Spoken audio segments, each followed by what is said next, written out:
Hey everyone! Welcome to The Young and the Restless. I'm Jane, and I'm so excited to have you here. If you love Young and the Restless, then you're in the right place. Make sure to hit that subscribe button and turn on notifications so you never miss a video. Alright, let's dive right in.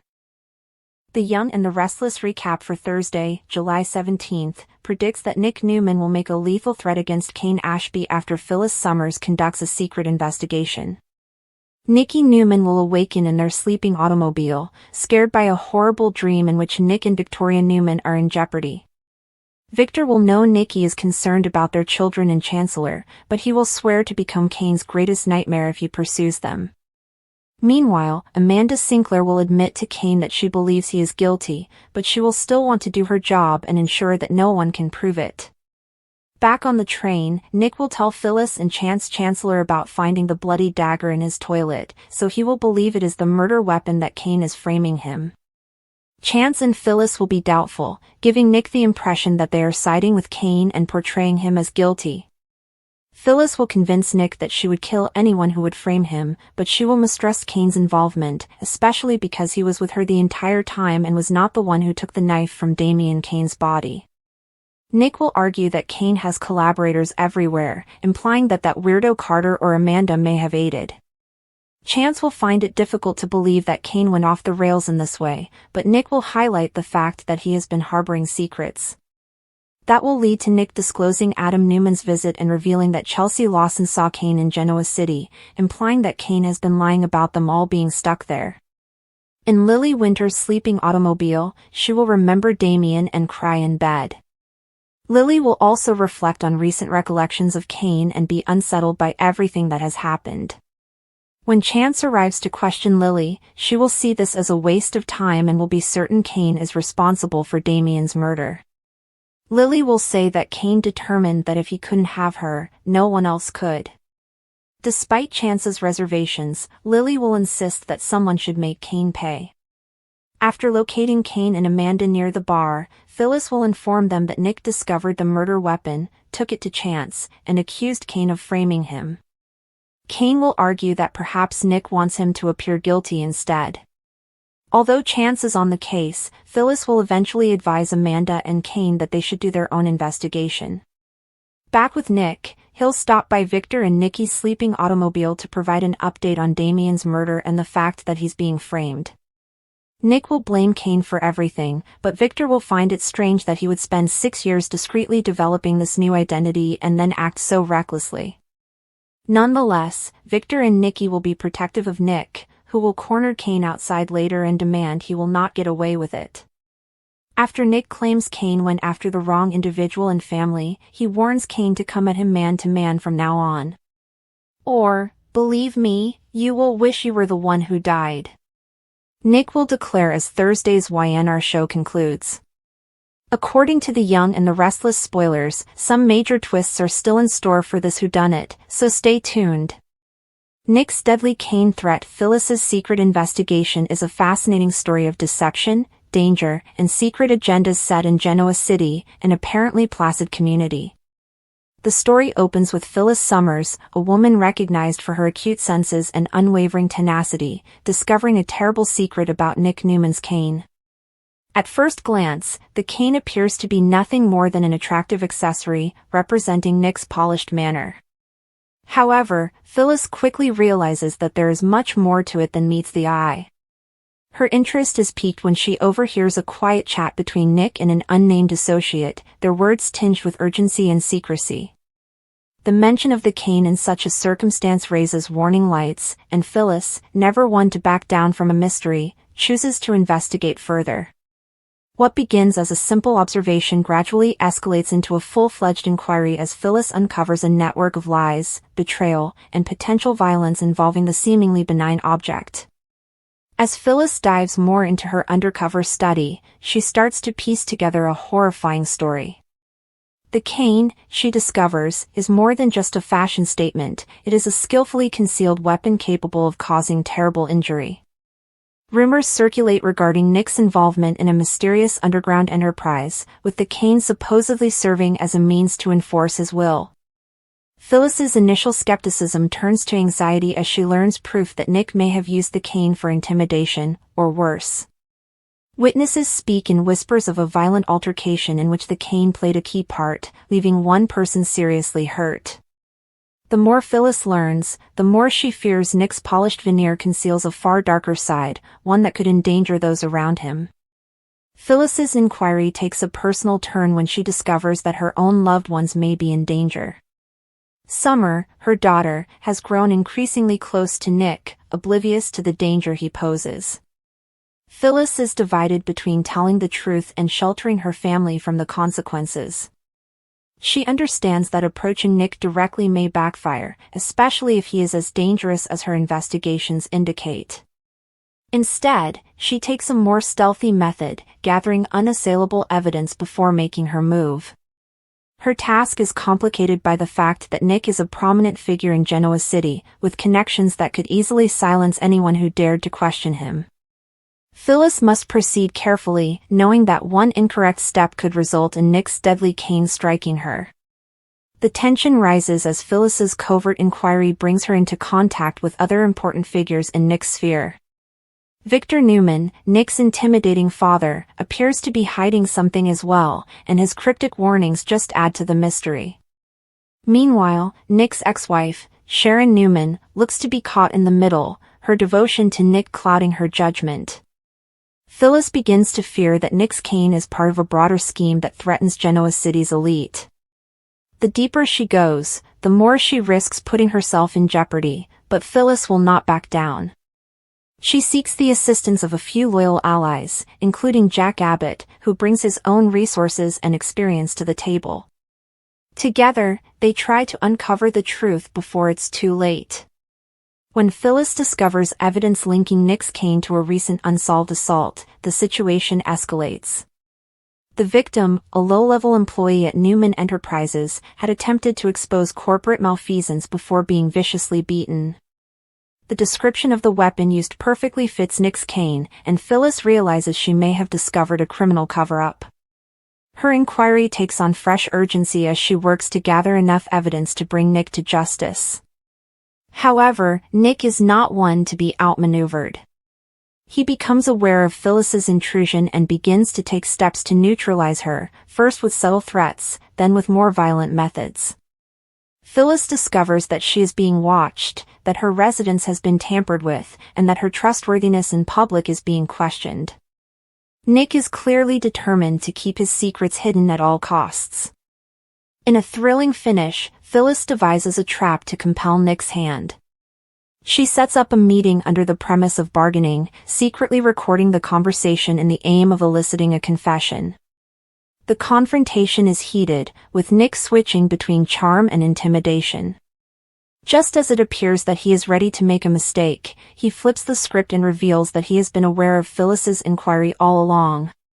In a scary moment, he lifts his cane and taps it ominously against the floor, issuing a disguised warning. Phyllis stands her position, but the encounter has left her frightened. She now knows without a doubt that Nick is violent. The question is, how far will he go to keep his secrets buried? As the dust settles, Phyllis must select her next step. She has sufficient evidence to present to the authorities, but Nick's influence is widespread. Going public may put her and her family in even greater risk. However, remaining silent allows a possible criminal to go free. The weight of her revelation weighs hard on her, but Phyllis has never backed down from a challenge. With the help of her supporters, she prepared to take the ultimate risk, revealing Nick's lethal cane menace to the world, regardless of the repercussions. The battle lines have been drawn, and Genoa City will never be the same. The plot of Nick's deadly cane threat, Phyllis's secret investigation, is a masterclass in suspense, bringing together themes of power, duplicity, and the extent one will go to defend truth. Phyllis's progress from interested observer to determined investigator demonstrates her tenacity and intelligence, while Nick's enigmatic presence keeps readers guessing until the end.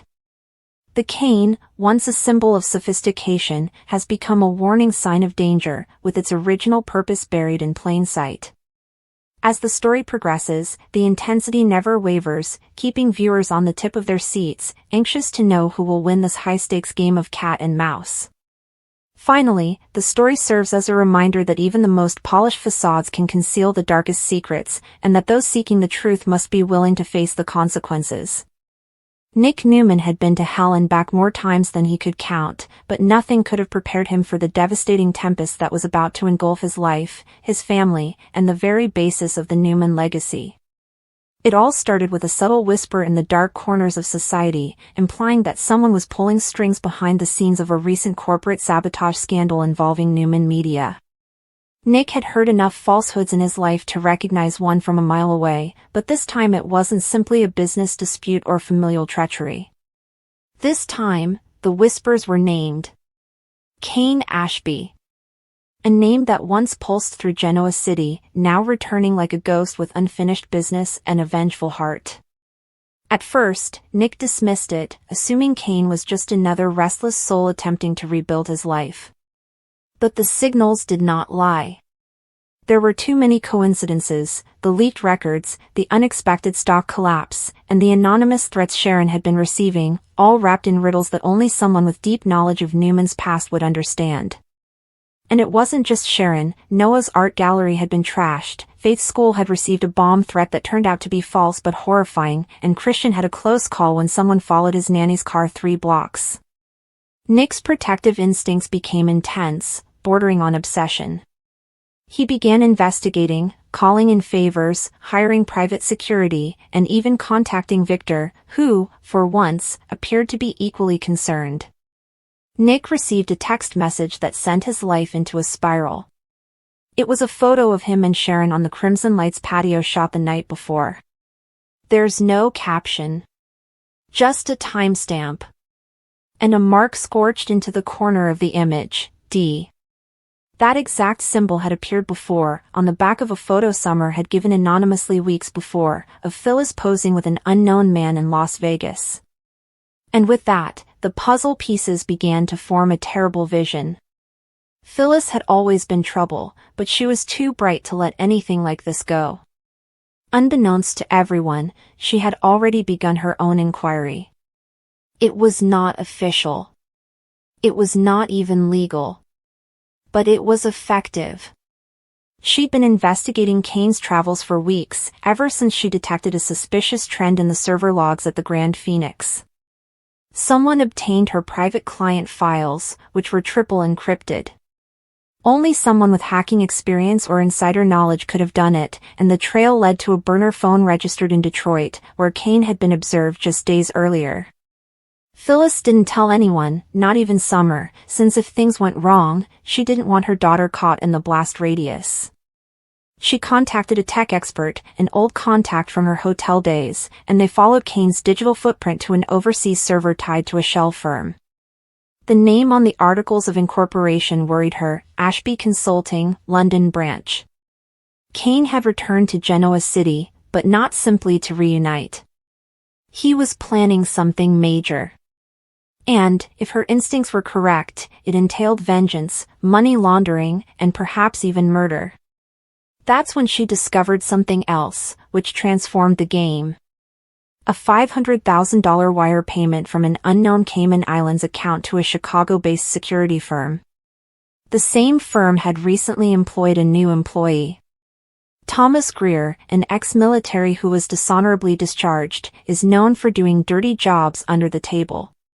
Phyllis had no idea who the target was, but she dreaded the worst. It was no longer just business. It was personal. Meanwhile, Nick's rage had reached boiling point. He approached Cane at Chancellor Winters during a scheduled board meeting. It was no longer about proof or suspicion. It was all about instinct. Nick struggled to control himself when he saw Cane for the first time in years. I don't know what game you're playing, but if you come anywhere near my family again, I swear to God, I'll bury you, Nick hissed, his voice low and quivering with wrath. Cane, ever the smooth manipulator, did not flinch. He smirked, shrugged, and said, "You've always let your emotions get the best of you, Nick. I'm only here to make sure past obligations are paid. That enigmatic response further fueled Nick's belief that something bad was about to happen.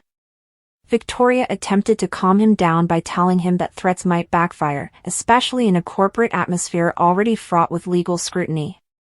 But Nick could not back down now. Not when his family's safety was at stake.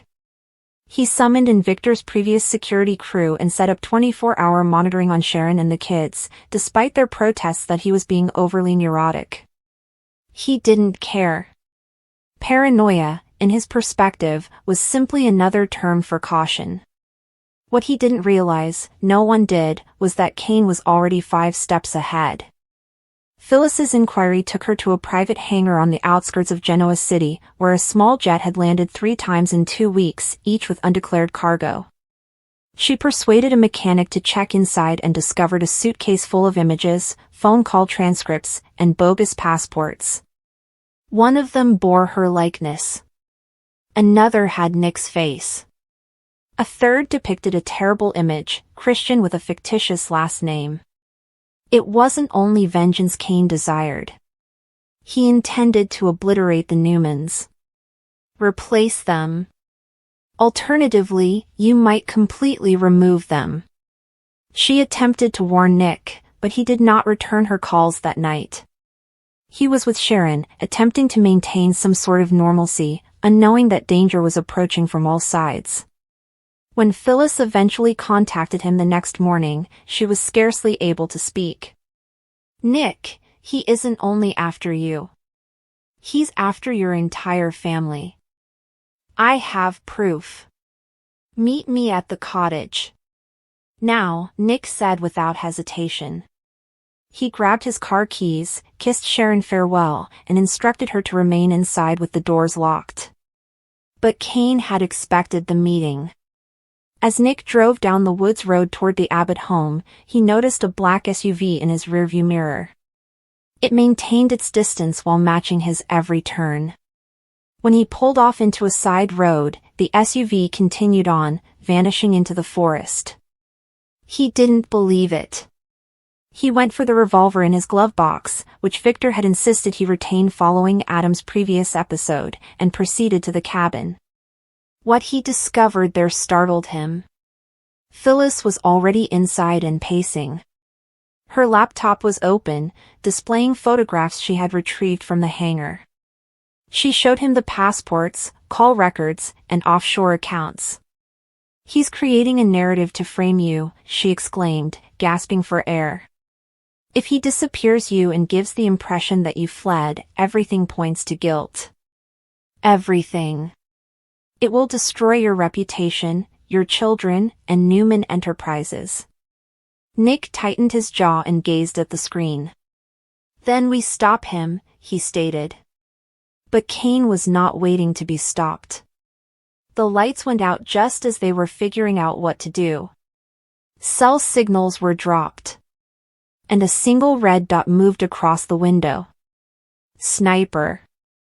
Nick tackled Phyllis to the ground, just as a gunshot broke the glass. They rolled behind the stone fireplace, their hearts hammering. "He's here," Phyllis said quietly. Nick drew his revolver, hand trembling. "Then I'll end this." He'd never felt so enraged, not even when he found out Adam had switched Christian's paternity years ago. This was wartime. He crept to the front window and fired a warning shot into the trees. Nothing. Silence. Then a voice broke through the static of a hidden speaker in the cabin's wall. "You always thought you were the hero, Nick. But heroes bleed like everyone else." It was Cane. But his voice sounded different, colder and more detached. Like someone who has been broken and rebuilt. The cabin became a battleground. Nick and Phyllis barricaded themselves for hours, exchanging communications with Victoria and Chance, who sent out a tactical squad. But the harm was done. Cane had revealed a weakness. He had told Nick that he may strike at any time and depart without a trace. Worse, no one, not even Victor, saw it coming. When the tactical team came, Cane was gone. But he had left something behind, a folder labeled Phase 2, including images of Summer, Daniel, Faith, and even Mariah. Phyllis became pallid. "He's not finished," she said, her voice shaking. Nick clenched the folder, veins throbbing in his palms. "Then neither am I." Back in town, Phyllis gave over everything she had to Chance, who vowed to take the matter to the FBI. But Phyllis was aware that even federal agents had blind spots when it came to someone like Cane. She resumed her search on her own, monitoring her back and mistrust every shadow. Meanwhile, Nick evolved. He was no longer merely a businessman or a protective father, he was a man on a mission, motivated by revenge, justice, and a burning determination to put a stop to this threat for good. The distinction between right and wrong blurs. If Cane came for his family again, Nick would not hesitate. He would not call the cops. He would not wait for backup. He'd kill him. That was the grim truth behind Nick's every move. What about Phyllis? She had her own secret, which she had not told Nick and discovered buried in the metadata of a decrypted file. A voice message. From Victoria. To Cane. Weeks ago. "Get it done. I'll handle the consequences." The treachery had already begun, and Nick's true adversary might be closer than he had believed.